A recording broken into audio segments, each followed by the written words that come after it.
Hello guys, स्वागत है आपका एक और बार फिर एनसीईआरटी पोर्टल में। और आज हम आपके लिए लेके आए हैं क्लास 11 जो आपकी फिजिक्स है उसका पार्ट 5 चैप्टर 1 का। तो हमने चैप्टर 1 में आपको पार्ट जो है 4 तक कराया था, जिसमें कि हम आपको इलेक्ट्रोमैग्नेटिक जो फोर्स था उसके बारे में पार्ट 4 में हम आपको बता रहे थे। तो आज हम उसी को कंटिन्यू करेंगे और आपका जो है इस पार्ट 5 के रूप में उसको हम पढ़ने वाले हैं आगे चल के। तो ये जो है आपका पोर्शन उसी से है। तो ज़रा इसको हम स्टडी करना शुरू करते हैं। क्या लिखा है? तो यहाँ लिखा है कि if we reflect a little the enormous strength of the electromagnetic force compare to gravity is evident in our daily life. When we hold a book in our hand, we are balancing the gravitational force on the book due to the huge mass of the earth by the normal force provided by the our hand। अब देखो बच्चों, यहाँ पे जो लिखा है उसको ज़रा मैं आपको बताता हूँ इसका मीन क्या है और ये क्या ये लाइन हमसे कहना क्या चाहती है। ये यहाँ पे ये बोला गया है कि जब हम क्या करते हैं, देखते हैं हमारी मतलब डेली लाइफ में, तो जो ग्रेविटेशनल फोर्स है आपका उससे कई गुना अधिक हमारा इलेक्ट्रोमैग्नेटिक फोर्स स्ट्रेंथ में ज़्यादा होता है। अब ऐसा क्यों होता है, तो उसका जो है इन्होंने फिर एग्जांपल देते हुए बताया है कि हम क्या करते हैं, जब एक कोई भी होल्ड करते हैं बुक को अपने हाथों में, तो वहाँ पे क्या होता है कि जो हमारा होल्ड करने पे जो हमारी क्या है जो हमारी बुक है और हमारा हैंड है ना, जब भी हम अपने हाथों से क्या करते हैं एक बुक को जब पकड़ते हैं, तो वहाँ पे जो हमारा हैंड और जो हमारी बुक है, तो उसके बीच में क्या होता है कि बुक पे भी कुछ चार्ज होते हैं और हमारे हैंड में कुछ चार्ज होते हैं, और उनकी वजह से क्या होता है इसको हम होल्ड कर पाते हैं। अब जब हमने इसको जो है अर्थ की सरफेस से कुछ ऊपर उठा के होल्ड किया है, तो मतलब हमने किसके अगेंस्ट में इसको होल्ड किया है? अर्थ की ग्रेविटी के अगेंस्ट में।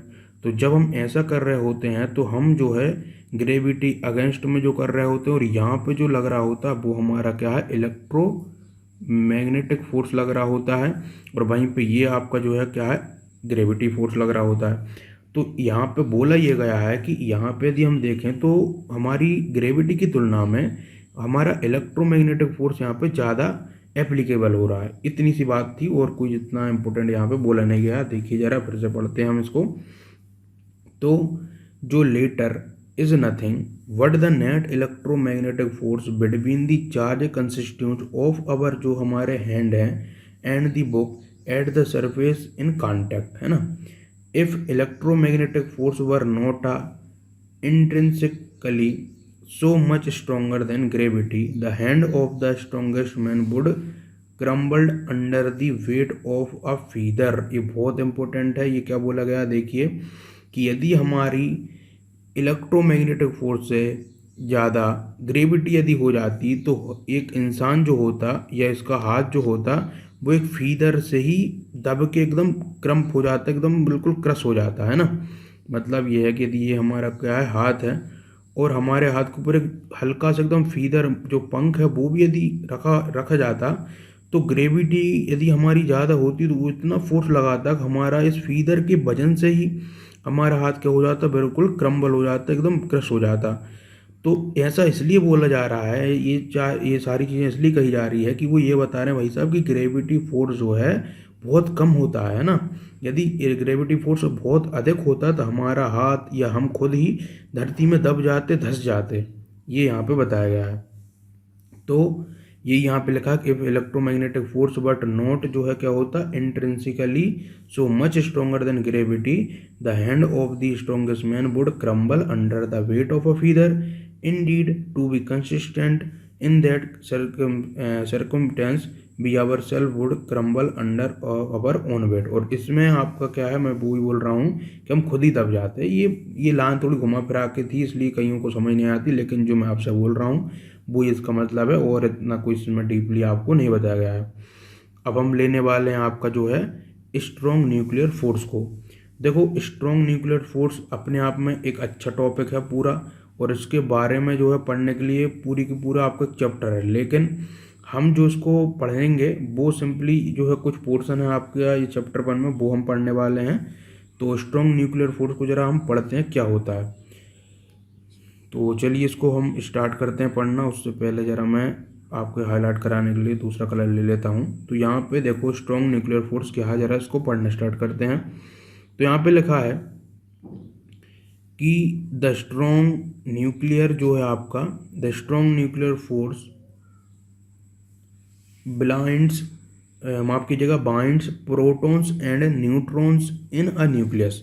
तो जो हमारा स्ट्रॉन्ग न्यूक्लियर फोर्स रहता है वो हम हमारे दैनिक जीवन में देखने को नहीं मिलता, महसूस करने को नहीं मिलता। जैसे अभी ग्रेविटेशनल फोर्स था या इलेक्ट्रोमैग्नेटिक फोर्स था, वो हमें क्या हो रहे थे, बिल्कुल फिजिकली इनको महसूस कर पा रहे थे, देख पा रहे थे, है ना।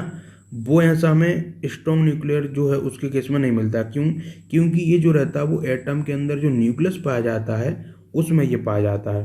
तो अब क्योंकि है ही नाम इसका न्यूक्लियर फोर्स, मतलब न्यूक्लियस से रिलेटेड है, तो ये जो रहता है हमारा, जब न्यूक्लियस जो रहता है तो न्यूक्लियस से क्या होते हैं आपके जो प्रोटॉन्स हैं और न्यूट्रॉन्स हैं आपस में क्या होते हैं, बंधे होते हैं न्यूक्लियस के अंदर। तो वहाँ पे जो हमारा क्या होता है, जो फोर्स उनको बांधे रखता है वो आपका स्ट्रॉन्ग न्यूक्लियर फोर्स होता है। आगे क्या लिखा देखिए जरा। तो it is evident that without some attractive force, ऐसा मतलब, तो यहाँ पे ये एविडेंट है कि विदाउट जो है some attractive force a nucleus will be unstable due to electric repulsion between it protons. तो अब बहुत ही इम्पोर्टेंट क्वेश्चन आपके सामने आ रहा है एक, कि हम अक्सर बोलते रहते हैं भाई न्यूक्लियस के अंदर प्रोटॉन है और न्यूट्रॉन है और आपस में वो रहते हैं, पर आपके मन में कभी ये क्वेश्चन आया है कि यार कि प्रोटॉन तो खुद ही क्या एक पॉजिटिव है और दो पॉजिटिव, मतलब कि हमारे जो न्यूक्लियस के अंदर प्रोटॉन्स रहते हैं और प्रोटॉन बहुत सारे रहते हैं उसके अंदर, तो जो प्रोटॉन प्रोटॉन ये पॉजिटिव पॉजिटिव वाले उसके संग से घुल मिल के रह कैसे जाते हैं, आपके दिमाग में एक क्वेश्चन जरूर आना चाहिए।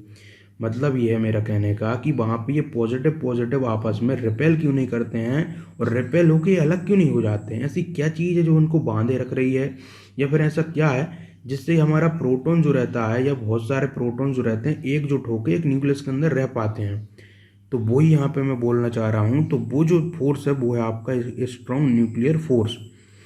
तो ये आपका क्वेश्चन आपके खुद दिमाग में आना चाहिए, क्योंकि अब आगे चल के आप क्लास 12th में एक पूरा चैप्टर ही है इसके ऊपर, न्यूक्लियस के बारे में पूरी स्टडी है।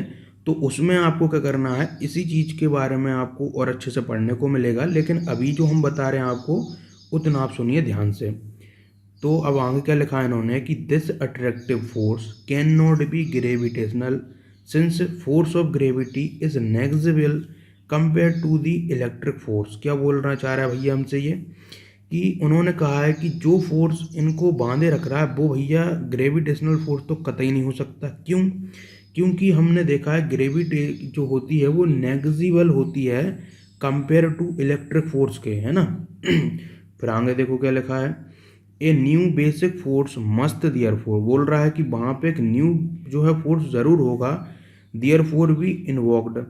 The strong nuclear force is the strongest of all fundamental forces. ये बहुत इंपॉर्टेंट लाइन है आपके लिए, कि जो आपका स्ट्रॉन्ग न्यूक्लियर फोर्स है वो आपका सबसे स्ट्रॉन्गेस्ट फोर्स होता है जितने भी आपने अभी तक फंडामेंटल फोर्सेस पढ़े हैं और नेचर में, तो उनमें से सबसे आपका क्या है, स्ट्रॉन्गेस्ट फोर्स है।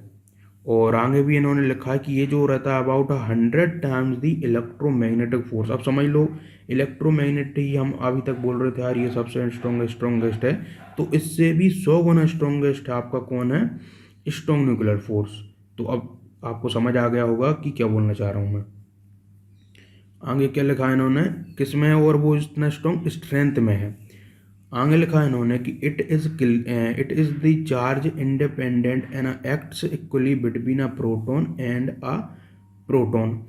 ये बहुत इंपॉर्टेंट लाइन है कि ये जो रहता है वो एक चार्ज इंडिपेंडेंट रहता है, मतलब कि इससे चार्ज का कोई ताल्लुकात नहीं रहता, वो चाहे पॉजिटिव हो चाहे वो नेगेटिव हो, इससे कोई भी मतलब नहीं उसका, है ना। और ये जो रहता है वो एक्ट करता है equally between a proton and proton के बीच में, एंड न्यूट्रॉन एंड न्यूट्रॉन के बीच में, और प्रोटॉन एंड न्यूट्रॉन के बीच में। तो ये जो रहता है चार्ज को नहीं देखता, ये जो है आपका इक्वली पर कर रहा होता है, चाहे आपका प्रोटॉन प्रोटॉन हो, न्यूट्रॉन न्यूट्रॉन हो, या फिर प्रोटॉन न्यूट्रॉन हो। आगे लिखा है इन्होंने कि it's range is however extremely small, इसकी जो रेंज रहती है वो मतलब कि बहुत ही स्मॉल रहती है। अब आपके दिमाग में क्वेश्चन आया होगा यार कि इसकी रेंज ही इतनी स्मॉल है तो फिर स्ट्रॉन्गेस्ट कैसे है।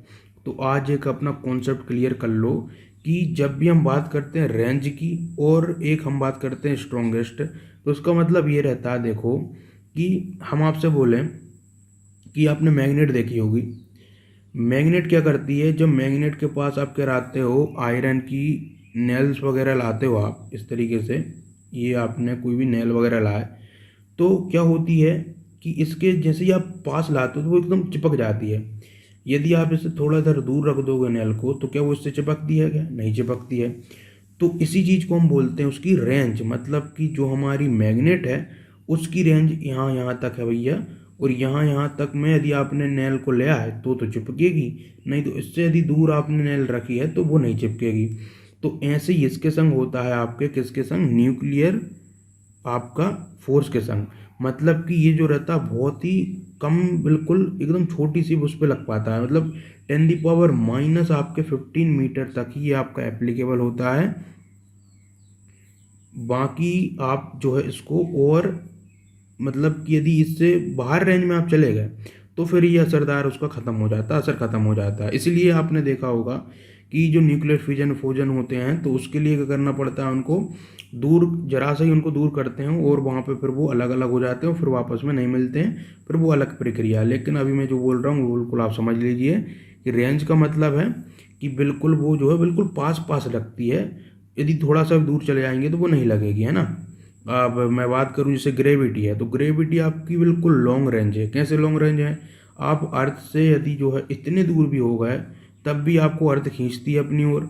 आप जो है यदि यहाँ रहोगे तो भी खींचती है, मतलब कि वो बहुत ही क्या है, लॉन्ग रेंज पे है, लेकिन वीक भी है, तो वो बात अलग है। तो यहाँ पे क्या है, it range is a however extremely small है, याद रखिएगा आप। मैं इसको हाईलाइट करा देता हूँ, वैसे तो जो है बहुत इंपॉर्टेंट लाइन है ये कि ये जो रहती है आपकी इसकी रेंज वो हाउएवर स्मॉल रहती है। अब क्या लिखा भाई, it about a nuclear dimension जो कि 10⁻15 मीटर के तकरीबन रहती है। अब आगे लिखा है इन्होंने कि it is responsible for the stability of nuclei, बहुत इंपॉर्टेंट चीज़ है। ये जो रेस्पॉन्सिबल रहता है किसके लिए, जो न्यूक्लियर फोर्स है वो किसके लिए रहता है, उसकी स्टेबिलिटी के लिए न्यूक्लियाई की। The electron it must be noted does not experience this force, याद रखना जो हमारे इलेक्ट्रॉन्स रहते हैं एटम में तो वो इस फोर्स को क्या नहीं करते हैं, एक्ट नहीं करते हैं, एक्सपीरियंस नहीं करते हैं। उनको सिर्फ एक ही फोर्स लगता है, वो रहता है क्या कि न्यूक्लियस की और अट्रैक्शन का फोर्स। उनको जो है न्यूक्लियर फोर्स वगैरह से कोई मतलब नहीं रहता। ये बहुत इंपॉर्टेंट लाइन है आपकी यहाँ पे।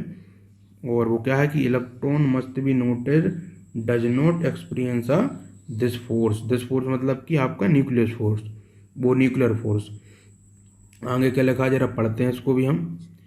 Recent developments have, however, indicated that proton and neutron are built out of still more elementary constituent called a quarks। बोल रहे हैं कि रिसेंटली कुछ ऐसी डेवलपमेंट्स आई हैं या डिस्कवरीज हुई हैं और ऐसा पाया है कि जो प्रोटॉन्स और न्यूट्रॉन हैं are built out of still more elementary, मतलब कि इनसे भी अधिक जो है आपके मतलब पार्टिकल्स मिले हैं, वो आपके क्या हैं, आपके क्वार्क्स हैं ना। तो ये यहाँ पे बोला गया है। अब ले लेते हैं हम जो है आपका अगला टॉपिक जो कि है आपका वीक न्यूक्लियर फोर्स। तो जैसा नाम ही समझ आ रहा है भैया, वीक मतलब वीक ही है और क्या है। तो वीक न्यूक्लियर फोर्स देखते हैं क्या होता है और ये कहाँ लगता है और किस लिए ज़रूरत होता है हमें। तो यहाँ पे लिखा है कि जो वीक न्यूक्लियर फोर्स रहता है वो अपेयर्स होता है only in a certain nuclear process में, जैसे कि बीटा डेके हो ऑफ अ न्यूक्लियस की।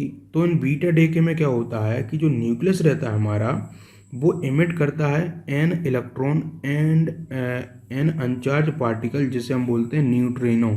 याद रखना ये बहुत इंपॉर्टेंट वर्ड आ रहे हैं आपके लिए, है ना। ये सब कुछ आपके पूछ लिए जाते हैं वन वर्ड में या फिर जो है आपके जो एमसीक्यूज वगैरह में। तो ये बहुत इंपॉर्टेंट चीज़ें हैं। क्या है कि वीक न्यूक्लियर फोर्स जो रहता है सिर्फ अपेयर कब होता है, जब एक सर्टेन न्यूक्लियर प्रोसेस होती है जैसे कि बीटा डेके वगैरह।